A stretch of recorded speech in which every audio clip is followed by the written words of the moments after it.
Okay. Woo! Hey, it's Nicole, and I'm back again with more fun and exciting information about your weight loss journey and how you too can weigh a lot less by following some of my suggestions on this 15-day challenge to lose 6 pounds. I hope you can appreciate that thought that maybe you need to schedule in some time to think about how you're going to do that, why you're going to do that. And that's why I scheduled this live for 5 p.m. so that if you're getting off of work a little early, maybe you can catch this. Or maybe if you got off of work and you see it at 6 o'clock, you'll still be able to catch some of the content and gain some value out of it. That's the whole point of this. Now, in the past, the first day, we covered what's your diet? How many diets have you been on in the last 10 years? And what are you using now in order to lose weight for this 15-day challenge? And I hope you all have taken me up on my challenge. I hope you all have done that. If you haven't yet, you still have 11 days to lose 6 pounds. Now, one of the things that I found to be really, truly kind of shocking about the whole entire experience, in terms of being a personal trainer and helping people lose weight over and over and over again, was the fact that no one in my industry was really speaking to people's emotional status and how they felt about what they were doing, why they were doing it, and so many other reasons why they needed to pay attention to different parts of their personality. So yesterday we covered personalities and schemas. Before that, we covered what kind of workout you're doing, how many workouts you're doing, and if you're aware of what you need to be mindful of during your workout. And I don't just mean heart rate training and how many calories you burned and how long it took you to get to that point in your workout where your heart rate is at your maximum peak or what have you. I'm talking about the mindfulness and the soulfulness that we are all embodying on a daily basis. We're human, right? We're all human. We all have souls. So that means one thing alone, that our souls and the souls of our limbic brains are going to have control over everything we do, right? Everything we do is going to be controlled by the limbic brain. And we've known this for a long time. I mean, this is not news. This is a scientific reality, a fact. Oh, yes, I used to be a huge fact checker, researcher, study. I did an informal study on what I do now for weight loss as opposed to all these other methods, which I'm going to get into in the coming days, and you'll see what I'm talking about. But one of the things that I noticed, as I had said before, is that people were not speaking to our emotions. And I found that to be shocking because it's so crucial. It was so important for people to understand that their emotions have everything to do with how their metabolism is responding to their requests. I want to lose weight. I'm doing all these workouts. I've changed my diet. I'm doing this. I'm doing that. I've gained 4 more pounds instead of lost pounds. Why? Why is that? So the more research I did, the more digging down I did in terms of emotional status and how your metabolism responds and reacts in between your brain and your body. It looked like there was this pattern happening. And no joke, it was around the time that all the studies were coming out about stress overall, right? Generalized stress in people's lives and how that was affecting them. But what they weren't looking at is what was getting them stressed. And a lot of people that I was working with had issues with either depression, anger, or fear. Now, when I was doing my assessments, and they were 5-part assessments, right? 5 parts assessments for not just, like I said before yesterday, not just for physical health and well-being, past fitness history, medical history, metabolic history, emotional status and schemas, like I had mentioned yesterday, or personality questionnaires and schemas. But I also added, yes, my own emotional assessment, as well as my own psychic or intuitive mind body reading for everyone who I was working with. Because what I noticed was, as happy as they were in front of me, right? Rah, rah, I have a great life. This is all going so well. I don't know why I've gained 45, 50 pounds. All I know is that I'm aging and my hormones are out of whack, which is not true. they were happy on the exterior. In their conscious mind, they were happy. You know, people would enumerate all the reasons why they were happy. I have a great marriage. I'm in love with my kids. I have a job of my dreams. I really don't have that much stress in my life. I live in a beautiful neighborhood. Everything's going well. Then why are you gaining 50 pounds? There's something wrong with that scenario, right? So the more I dug and the more I did these assessments over and over and over again, that everyone is generally happy. No, I'm really, I'm happy. I'm happy. The less I started to believe them, honestly, it was like one of those moments where I said, you know, I can't, and this is the taboo part, right? Who goes around in a gym and says, you are not a happy person?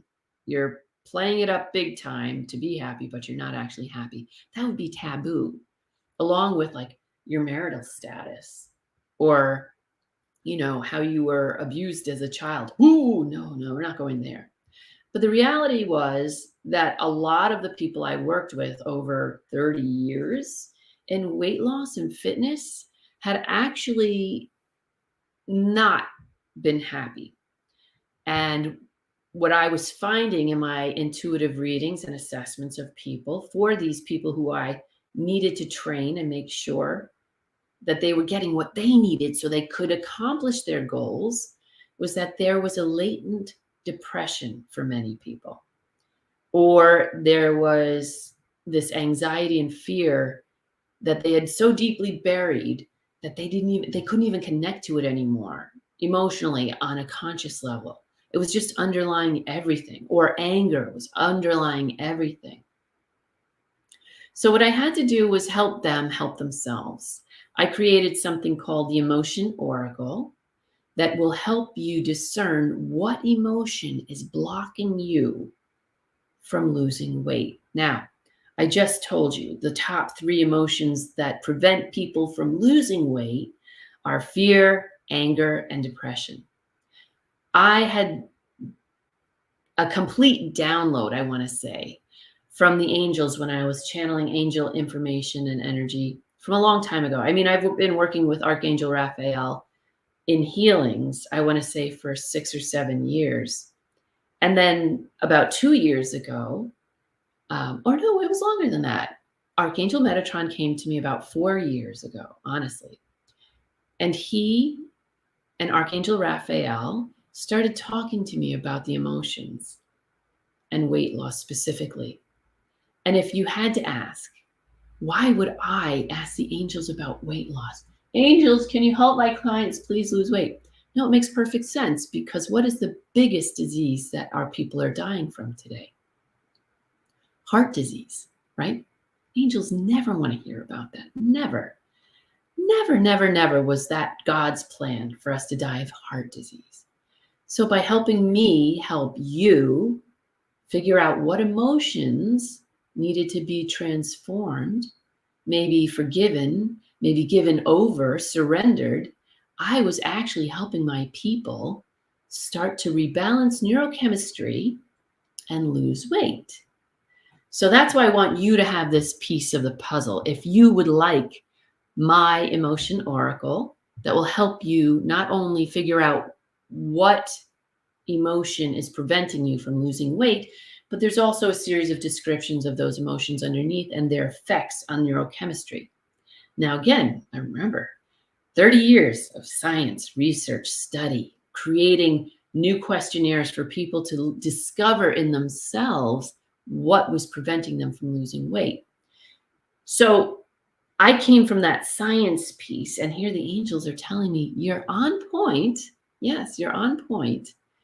But many people won't be able to discover this on their own unless you give them a reading, number one, or number two, you try the emotion oracle, and then you can see which emotion is going to pop up. Now, at first, I was hesitant about using the emotion oracle as broadly as I have, but now it has truly been of benefit to many people online as well as in person that I've worked with.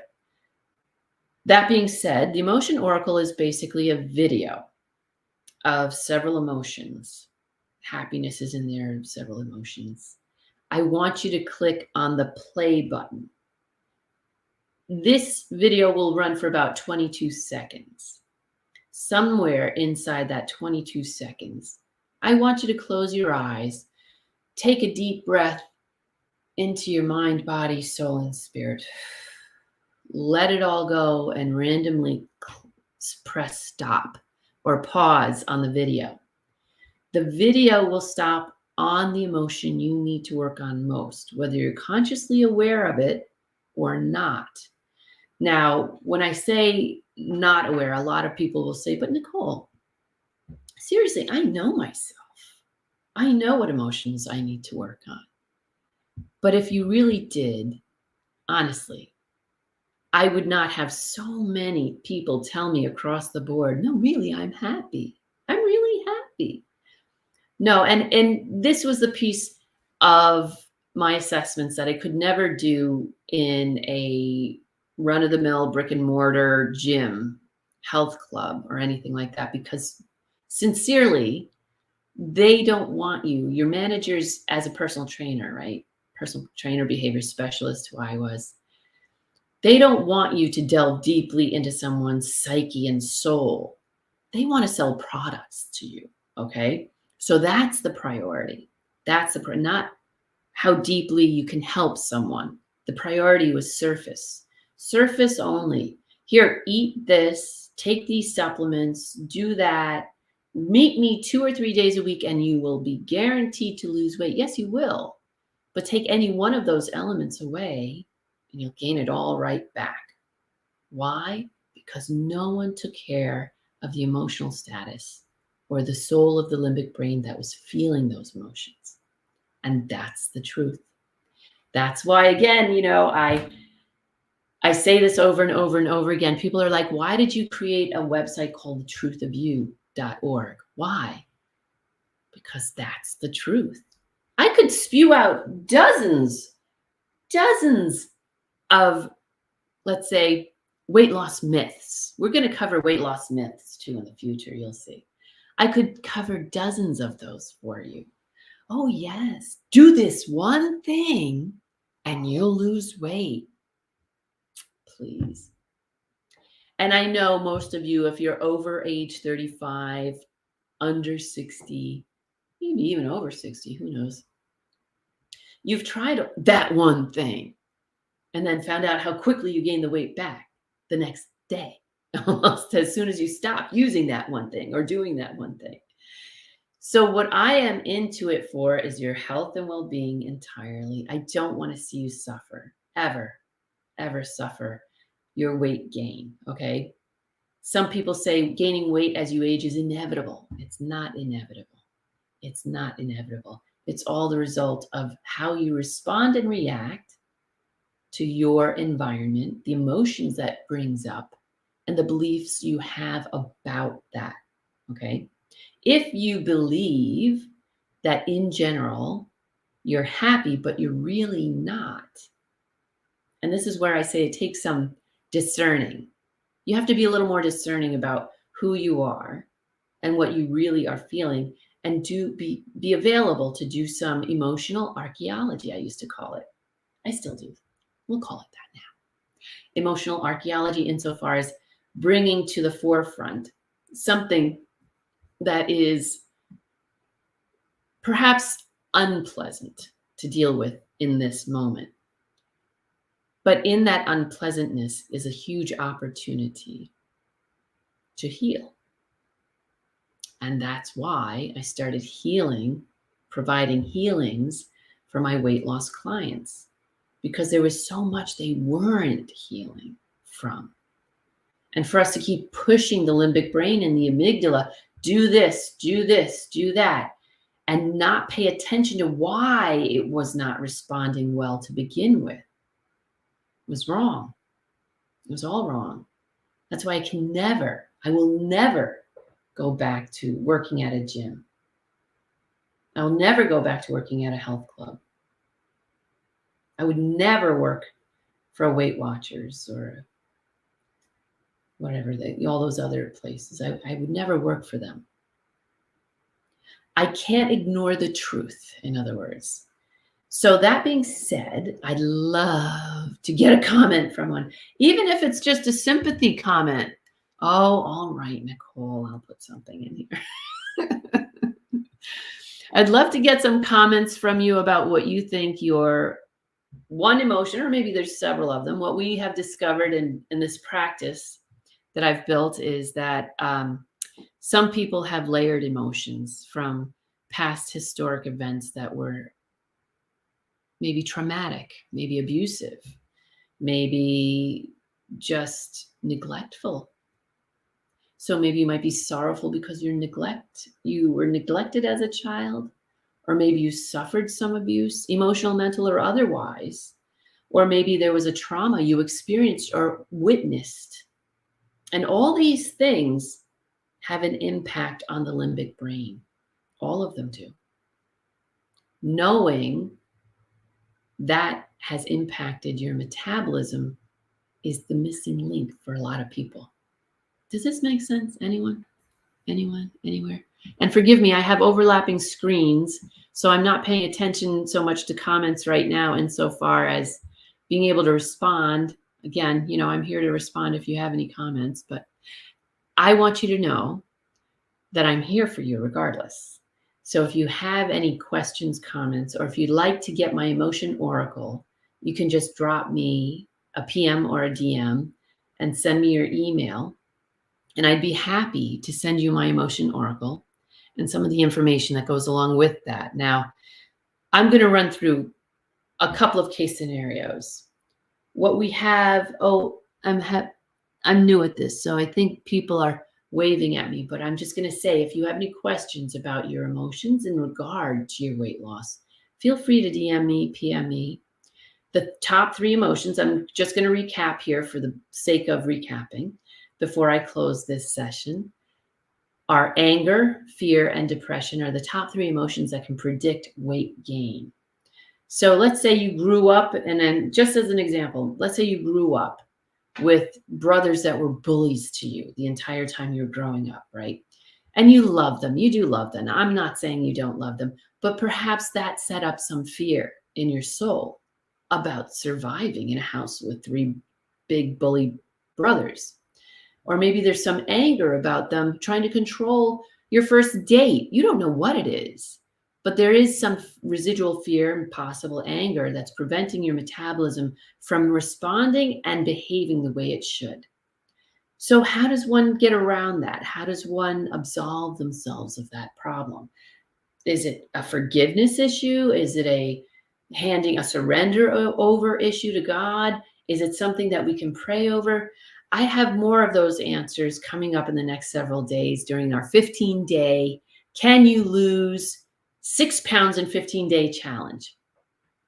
To me, it's all exciting. It's all thrilling. It's all exciting. Even if you have this little epiphany today, okay, and you haven't lost a pound yet, and it's been 14 days into the 15-day challenge, you might still be able to gain some success and make some progress towards your ultimate goal by listening to that little teeny emotion that you had ignored from a long time ago.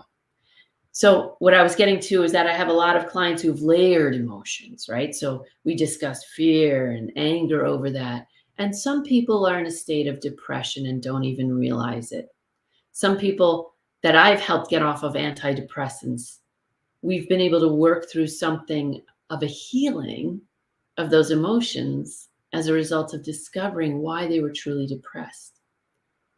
And I'm going to go into other things as we move forward. Tomorrow's 5 p.m. is going to be just as exciting as the next one as we start to talk about and break down how social and cultural beliefs really do impact our limbic brains. We haven't been addressing that either. This is stuff no one's talking about. Why? They don't want to. They want to sell you products. They want to sell you services. They want to keep you coming back. The more I worked in the fitness and weight loss industries, the more I realized that it was designed, all of it was designed in order for us to continually go back to the clients we had from 3 months ago. I know you lost 14 pounds. I know you lost 25 or 50 pounds. Where are you now? Because they knew we would know that they had regained some of that weight. If not all of it, then maybe more, maybe 10 more in a year, maybe 10 more after 6 months, losing 30 pounds and gaining 40 back in 6 months. So as much as I wanted to do good for people in my industry, helping them lose weight and be happier and healthier, health being of utmost importance, especially if you saw yesterday's live and heard the story I had about the gentleman who tried to save his son from the middle of a lake. He was drowning. He was a 450-pound man. He was tall, but no one should weigh 450 pounds. And he was trying to save his son, get him out of the water, which went well until he actually went to lift his son up on dry land and run up a hill, getting him to an ambulance. No one wants to be in the position of having their last gasping breath before almost collapsing on the ground and delivering their son to the EMS people to save. He said, I'll never do that again. I will lose this weight and I will always be available to save someone's life. So not only by losing weight, not only will you be saving your own life, right? Avoiding costly medical bills, prescription pills and medications, avoiding surgeries potentially, heart disease. There's so much that could be involved in weight gain that you can absolve yourself of right away. But you'll also be available for those you love in order to save their lives. To make sure you're the good example in their lives for health is another benefit. Can you give 15 minutes of CPR straight? Has anyone here ever gotten their CPR certification? Anyone? Okay, so I've had continual CPR certification over and over and again, over 30 years. Every other year, it's kind of like you have to do it unless you want to not work in the fitness and weight loss industries, right? Try doing 30 compressions and 2 breaths. Really strong. Your arms have to be really strong, and you have to be able to compress someone's chest 2 inches deep, to get the heart to feel the compressions. And then you have to give 2 deep breaths into their mouths, holding their nose, tilting their chin up slightly, right? Try doing that 15 minutes straight.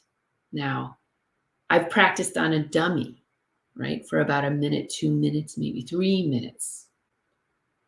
Exhausting, completely and utterly exhausting. And I'm in good shape. I'm in pretty good shape. I'm a personal trainer. I'm in good shape compared to most people. Okay, let's put it that way. It's exhausting. And so this isn't so much about weight loss just to look good in a mirror, which I do tout in my own products and services. To look good, to feel good, but it's also to be there for the people that need and want you most to be there when they need you. So that being said, that's the end of my live. I hope you enjoyed it. I will say that, like I said, I am always available should you have any questions about any of what I just spoke of. I'm going to continue on a little more information on Instagram. If you want to join me on Instagram, I'm at Nicoles, Nicoles, TRUU, 2 U's, Nicoles True You, like my website, Truth of You, Nicoles True You. And I'm going to continue on my Instagram because I have some other thoughts and ideas about how to approach emotional status in the future so you don't continually gain weight. So join me over there if you'd like. In the meantime, thank you for joining me. And if you do want the Emotion Oracle, as well as the follow-up information about the emotions and how to lose weight with your emotional status, you can always PM me, DM me at Nicoles True You or truthofyou.org on Facebook, Instagram. No, Facebook, the 2 Facebooks. my private page as well as my professional page. You can always PM me or DM me, and I'd be happy to send that link out to you along with the password for it. All right, I'm going to say goodbye to my Facebook people. Ciao.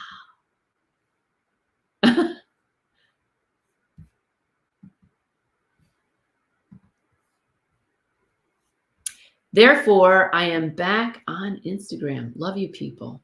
You know why? Instagram people rock for 2 reasons. You pay attention.